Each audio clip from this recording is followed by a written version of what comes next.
Yeah, so Vishnu is famous for holding these 4 items. Padmi means who is specifically emphasizing the Padma. He's also known as with names such as Shankardhari, Chakradhar, Gadadhara, which means the holder of the conch, the disc, and the club. He's also known as Shangadha. His bow is called the Shanga. He has many weapons. But these 3 weapons are particularly well known because the Padma is not a weapon.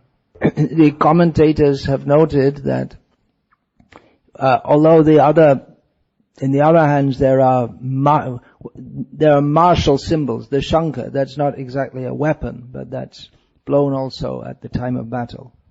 So in the hands of a Kshatriya it's generally a martial symbol, although it may be blown to announce that someone is arriving in a place also. But the lotus, that particularly indicates his soft nature. Bhagavan is very hard and very soft. Baladev Vidyabhushan, he gives his commentary saying that this name means that he playfully holds a lotus. That's based on a statement in the Srimad Bhagavatam. Itarena means in the other hand. Dunana Mabjam, in his other hand is a lotus.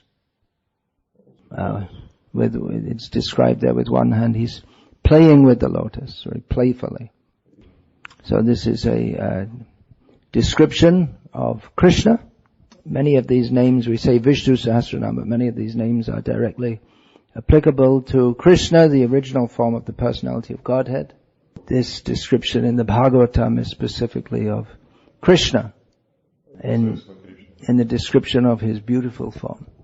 The next name, 347, is Padma nibheksanah, it's a long name.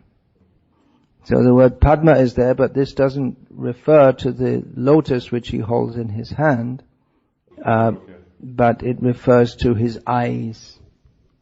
His eyes are like lotuses, lotus-eyed. There are many such names. The next name is, just after 2 names there'll be the name Aravindaksah, which means the same thing. Although the words Padma, Aravinda, they may be different names for lotuses, or they may be names of different varieties of lotus also. So by remembering that his eyes are just like lotuses,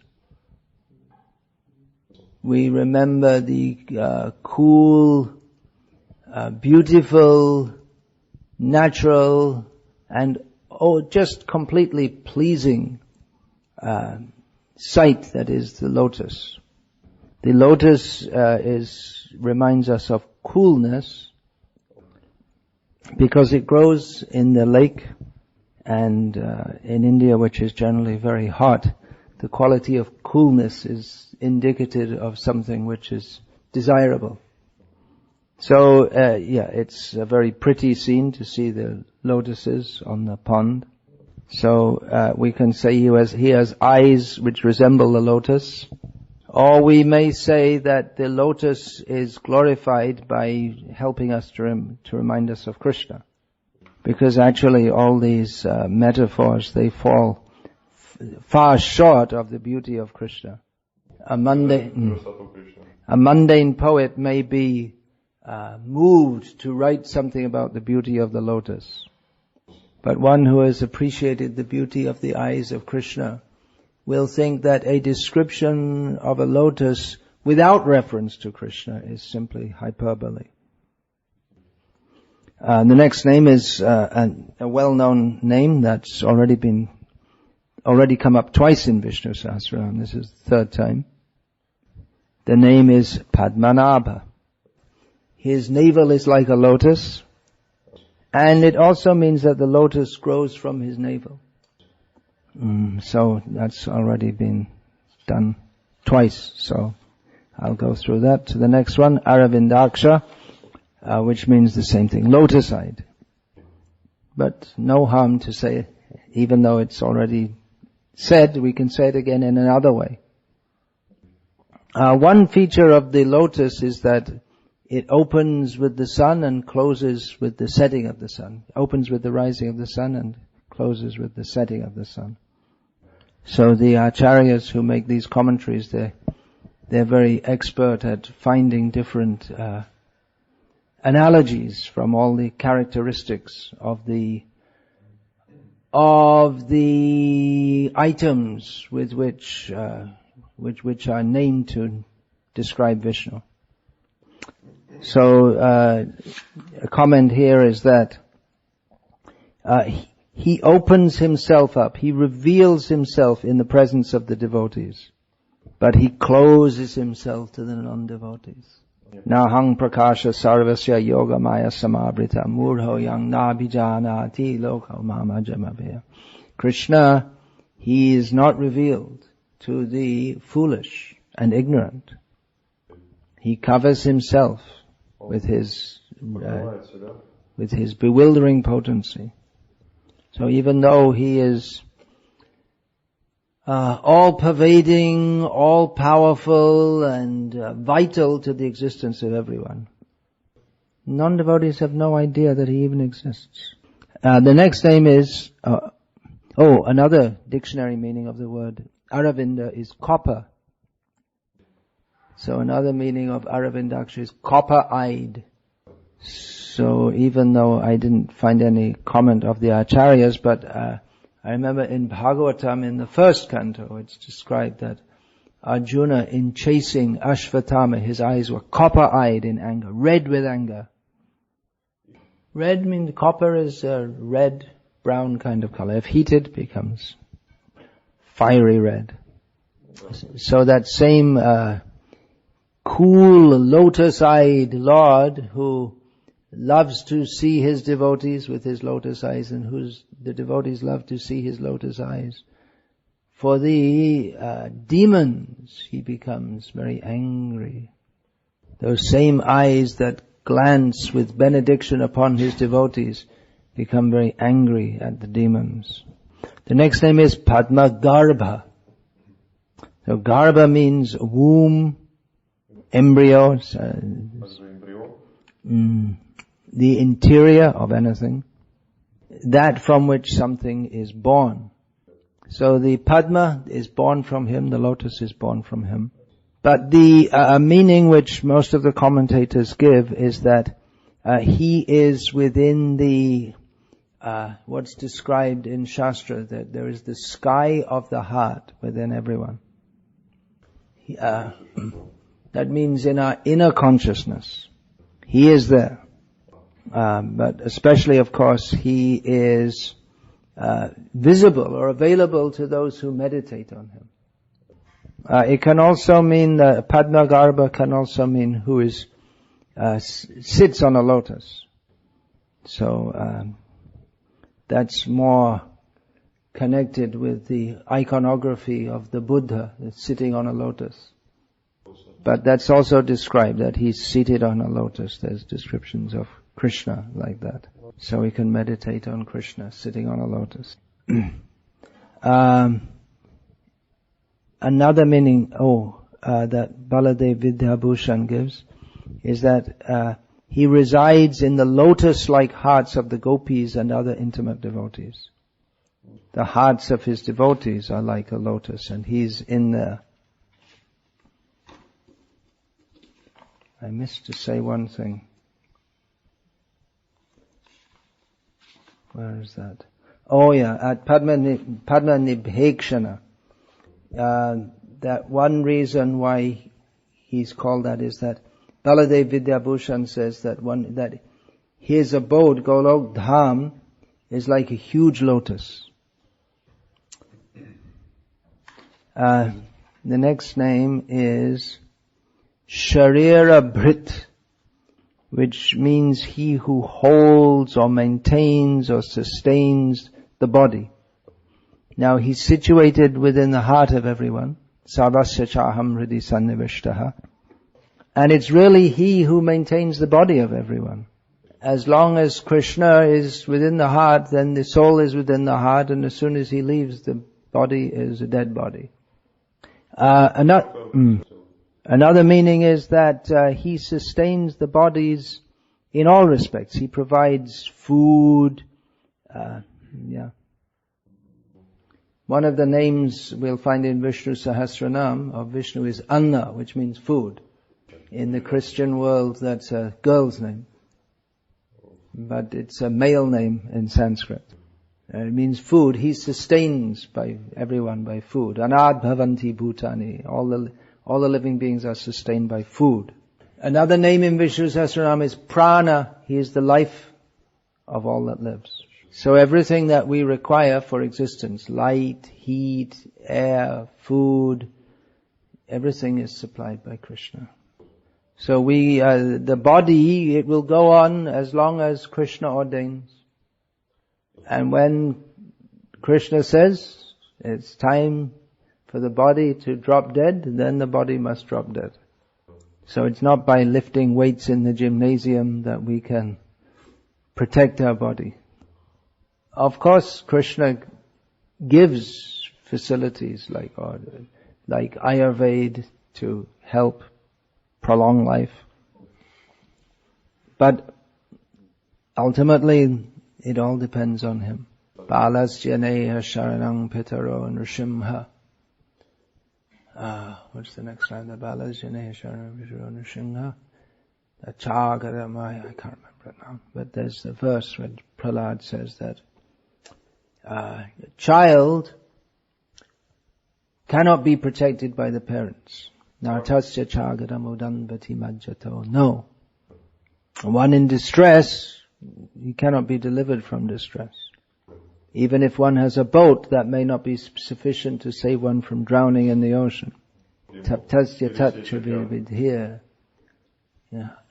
Anjasheshtas. The people who are suffering in various ways, adhyatmik, adibhotik, adidaivik, they cannot be protected unless they take shelter of He.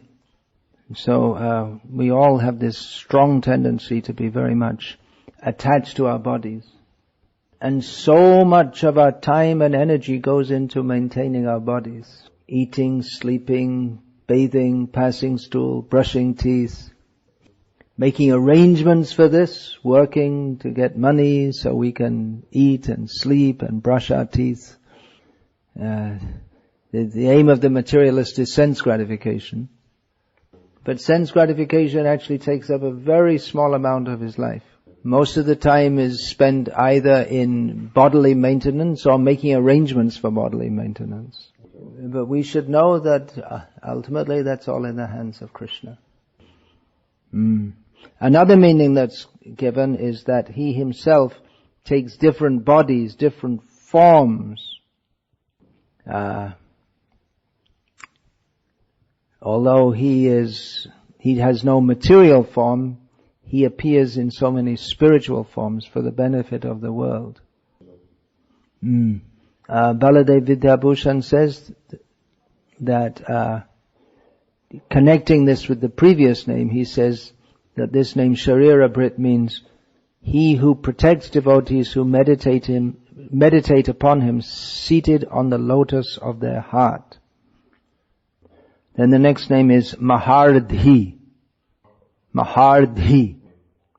which is intimately connected with the next name after that also, which is Riddha. Riddhi means prosperity. We'll often find that, especially the Vaishya community, they're interested in these two things. Riddhi, Siddhi, these are two wives of Ganesh. Riddhi means, it literally means expansion, growing. So Mahardhi means, Maha, means great, so it means he who is immensely wealthy. So, Riddhi, some different dictionary definitions are wealth, abundance, good fortune, supernatural power, success, increase, stored grain. As Srila Prabhupada sometimes noted that one is considered... Could everyone please turn off the cell phone? As Srila Prabhupada sometimes noted with... what is that? Dhanavan, Gavaya Dhanavan. One who has cows and grains, they should be considered wealthy. Also that anna means food, or particularly rice or grains. And we find in Shastra that anna is also called Brahma. It means that which is great, that which sustains, that which is spiritual. So, Krishna is of immense wealth. In Russia, at the present time, the oligarchs are famous for having immense wealth. So much wealth that if they wanted to spend it on themselves, they couldn't. You'd have to become extremely imaginative to think how to spend it all. In previous times, very wealthy people, they would build big temples or churches, or for themselves big mansions or castles. They would sponsor the arts. So the great works of art, fine art that we see in Europe, that was commissioned or sponsored by very rich people. So their wealth the wealth of such people is more than ordinary people like us can even imagine. Yeah, of us sitting here right now. But Krishna is much, much, much more wealthy. Everything belongs to Krishna. There's nothing that doesn't belong to Krishna. And anyone who thinks that even one kopeck, remember that word, belongs to me, what to speak of someone who thinks that billions of rubles belong to me? They're simply a thief. And of course, real wealth for the jiva is love of Krishna. And for Krishna, real wealth means, well, everything. Everything belongs to him. Mundane wealth, good people have it, some good people, some bad people have it. It's not a measure of anything, it's not a measure of our character. So material wealth in the form of money and properties, that may be found in people of good character, not much in the modern age, but previously that would be and it may be found in people of good character and also of bad character. But spiritual wealth, that is of not being interested in anything mundane, that's spiritual wealth. So Krishna has both. He has immense wealth, and at the same time, his immense wealth is not of prime importance to him. He's simply interested in giving pleasure to his devotees. So, in that way, Krishna has wealth in the form of properties, and he also has the wealth of his loving devotees. So he's greatly wealthy. He has all kinds of wealth. Name 353, Riddha, means one who is always expanding, one who is prosperous. He's always growing. Means his opulences, his glories, his qualities, they're always increasing. He's full of bliss, but he becomes more blissful upon seeing his devotees happy. And his devotees become happy in seeing him happy. So in this way, he's always expanding. His wealth is always expanding. He's expanded himself as the universe. This whole universe is a form of Krishna. Mayata tamidam sarvam jagadavyakta murtina. Baladev Vidyabhushan, he gives the commentary that he has omniscience and all other transcendental powers and qualities. Then name 354, Vridhatma. So Riddha rhymes with Vridha, and we often find that in Vishnu Sahasranama and in other parts of Sanskrit. That's part of poetry, is rhyming.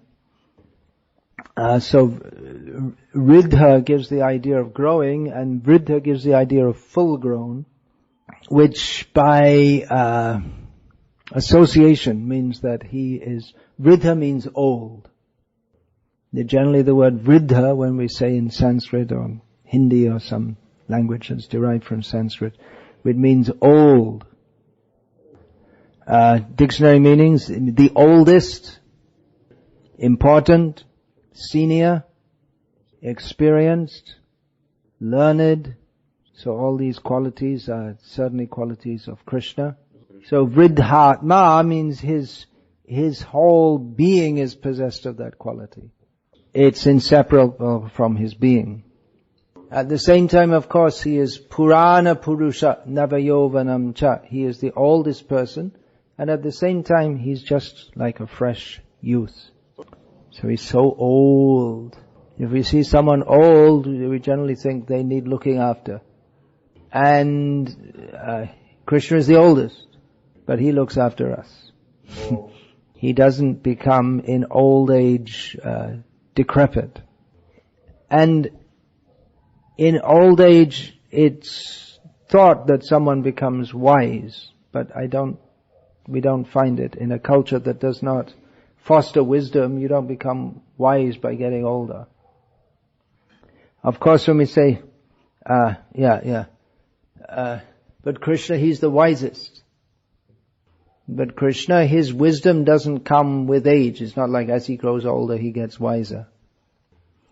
When he was a young boy, he was playing with the gopis, but then when he was old, he spoke Bhagavad Gita. It's not exactly like that. Because Krishna is beyond time. When we say he's the oldest, well, that's from our perspective. Because we conceive of ourselves as living beings, living in a particular place, in a particular time, in the history of the universe. But Krishna is beyond time. When he appears as the son of Mother Yashoda, a little baby, he's also the oldest at that time also. He's Kala-tita, beyond time. Although he appears to us to be very young, if we see his beautiful transcendental form, looks very young. And if we consider who he is, then we will think he's very old. So all such descriptions are applicable to Krishna. Baladev Vidyabhushan gives the meaning of Vridhatma as he who pervades all the universes and enjoys innumerable leelas. So everything about Krishna is fully developed. Like the lotus unfolds, it appears that Krishna's pastimes unfold. But it's like the unfolding of a drama on a stage. All arrangements are there. Everything is perfect and complete. So, any question about this? The description that you mentioned is about both Vishnu and Krishna.